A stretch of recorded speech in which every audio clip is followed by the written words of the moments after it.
30 days that brought the world to the brink of a depression. If it's your first time on my channel, don't forget to subscribe, like, comment, and share. The details. Monday, 17th of February. The novel coronavirus is raging in China, but fewer than 1,000 people have been infected outside the country. With the virus out of sight and mostly out of mind, the Dow Jones Industrial Average stands just shy of 30,000 points, driven by the longest U.S. economic expansion in history. What investors couldn't know is that over the 30 days, the corona would outburst out of quarantine in China, with major outbreaks in South Korea and Italy, then Spain, France, Germany, and the United States and the UK. It brought business to a standstill, sent stock market into a meltdown, and forced central banks to take emergency action on a scale even greater than during the 2000-year global financial crisis. A global recession, once unthinkable in 2020, is now a foregone conclusion, and some experts warn that the pandemic could drag the world economic into a depression. More bad news. The coronavirus outbreak may just be getting started. Central banks and government are now unleashing a tsunami of interest rate cuts, loan guarantees, and new spending, tapping emergency power to reassure investors, cushion the stock to companies and workers, and preserve the foundation of a functional economic for the future. In the United States, the Trump administration is asking Congress to approve a rescue bill that could inject $1 trillion into the economy to prevent mass layoff as huge swaths of the world's biggest economic shut down and airlines, hotels, restaurants run out of cash. In an extraordinary move, the UK government on Friday said it could pay 80% of the wages of anyone at risk of losing their job because of the pandemic. Yet the rescue effort may already be too late. Goldman Sachs estimated that 2.25 million Americans filed for unemployment benefit this week. That would be the biggest number on record. Meanwhile, the number of coronavirus cases marches higher. The global numbers of infection has topped 270,000, more than the 11,000 people have been killed worldwide. Spain, Italy, France, and the United Kingdom are under partial and completely locked down. California, which boasts the world's fifth largest economy, has directed 40 million people to stay home. The coronavirus has created an unpredictance of financial and social disruption. David Costin, chief U.S. equity strategist at Goldman Sachs, said this week. Most exposed to the fallout are business and workers in transport, the energy industry, and hospitality, as international aviation shut down. Oil consumption collapsed, and pubs, bars, and restaurants are ordered to close. In the worst case, entire industry could be destroyed. Moody's Investor Service said in a note on Friday, while the pandemic is still unfolding, economists are already thinking about how it could change the world. Many experts significant shift in how supply chains are constructed, and how global trade is conducted. The merit of capitalism, democratic systems of government, and globalization are likely to come under intense scrutiny. That was in February. So the tides have changed since then, and things have changed a lot since then with the coronavirus, as we can see. The stock market has stopped, and things have gone out of proportion, and there's a lot of deaths we have seen, and the coronavirus is still strengthening. Where it has slightly slowed down in one country, it builds up in another. And as we can see with the coronavirus, folks who have never traveled are affected, old and young alike. There are young people that think that they cannot catch coronavirus, but this is only a lie. You can catch coronavirus.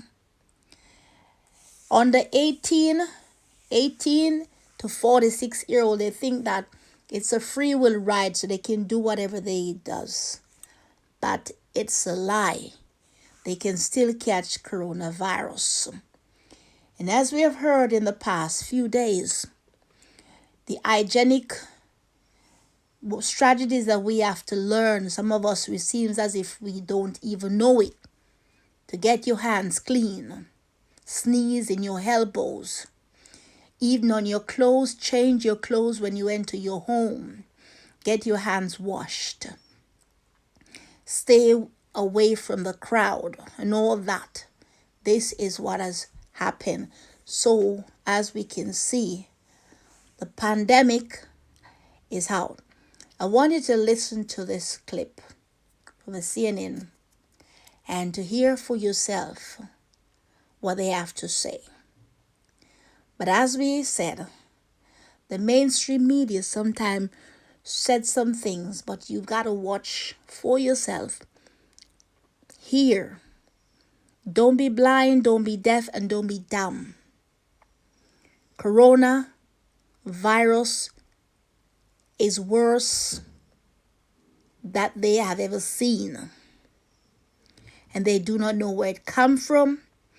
They are not sure if what they have can cure the virus. Take precautious measures. And once again, this is JCon TV out of Zurich, saying unto each and every one of us, take care of our health. Your health comes first. Realize that if you're sick on the job, you can go to work. You got to stay home. And you're quarantined. And somebody else would likely to get your job. So take precautious measures. And once again, walk in peace, my friend. Shalom.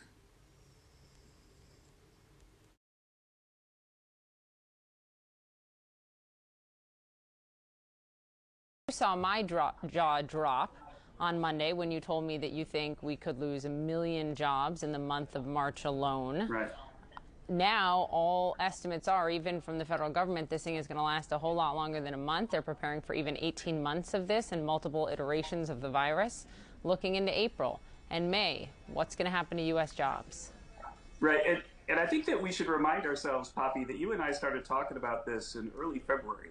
And I think back then we said that the odds of a recession from this globally were about 50-50, right? Do you remember that? And I think that while it might seem like I've been a pessimist, I think actually we've just been as accurate as we could be. The thing is that the million jobs number is even looking low compared to some other things that I've seen. Deutsche Bank has GDP in the second quarter now looking like north of minus 10%. And so the fact is, if you just stop all activity, then it puts an enormous stress on the whole economy because firms have no revenue. They've got payrolls to meet. I'm hearing anecdotally that firms aren't paying health insurance companies. And so the health insurance companies that have to pay for all the medical care are kind of might run out of cash, and that might have to be something government steps into. The fact is that if this drags on, then everything starts to unwind, and even the big moves that we're seeing right now in Congress are not going to be enough. And so we really, we've got three things that have to happen to recover. We need big Fed action, big federal action, and it's nice to see the partisanship put aside and people focus on that, right? But then the third thing is that we've got to make progress on the virus, and that third thing is still very, very uncertain. If it runs into the summer and the fall, then I think that we're going to have to either have a Great Depression or figure out a way to send people back to work, even though that's risky. Because at some point, we can't not have an economy, right? What did you just say about a Great Depression? Oh, I'm saying that if we just everybody stays home for 6 months, then it's hard to, it's going to be like the Great Depression. And so the question is just like, if we don't make any progress on the virus, then they're going to have to figure something out to get people back to work. And maybe it's people work with masks on and things like that. But we really can't shut down the global economy for 6 months and expect anything to continue. Kevin, wow. In terms of job numbers, you're now saying that losing 1 million jobs in the month of March, this month, is maybe on the low end. So are you looking at 1 million plus 2 million job losses, March, April, May? I've had a lot of, as you noticed, right, when I said it, right, you said, oh, that's pretty newsworthy that it's that big. I've had a lot of response from some serious numbers people. And I think that people are really sure that there are going to be numbers in the sort of 2 million range by the April number. A month. 2 million job losses a month this spring. A month, that's correct. But that's going to be more like the April number than the March number, because the March number was actually surveyed a week earlier than I said on your show. I just misspoke. And so therefore it's possible that the March number will be like closer to what I said or even a little better than that. But by April, you're going to see the worst jobs number you ever saw, and that's like a virtual certainty. By April, the worst job number you ever saw, a virtual certainty, and you were up until, less than a year ago, the president's top economist. Okay, Kevin, before you go, what can we do? Short of sending people back to work sick, which is not ideal, you've got the Republicans coming out with the $1 trillion stimulus package now. You've got a lot of economists. I know you've read, and I've been reading what Ian Shepherdson has been saying out of Britain, that that's not nearly enough when you have an economy so based on overconsumption, not just what we need, but what we want. Is a $1 trillion stimulus nearly enough when you can't spend it at most places? I think that, again, not being a health professional, but being a numbers guy, that the only thing we can do to really start making progress is to test just about everybody, right? We need to have widespread testing, and then maybe, hopefully, we can find big pockets of the country where people don't have the virus, and then we can tell them to turn the lights in the factories back on. And I think that absent some kind of massive acquisition of information, we're just going to be flying in the dark until there's an absolute cure. And I think that there are steps that we can take, especially random sampling all over the country. One idea that we're bopping around is that you could test everybody in the military, because they're all over the country and they're if they volunteer to take the test, they're right there. You could do that this weekend. And I think we need information so that we can start to turn things back on.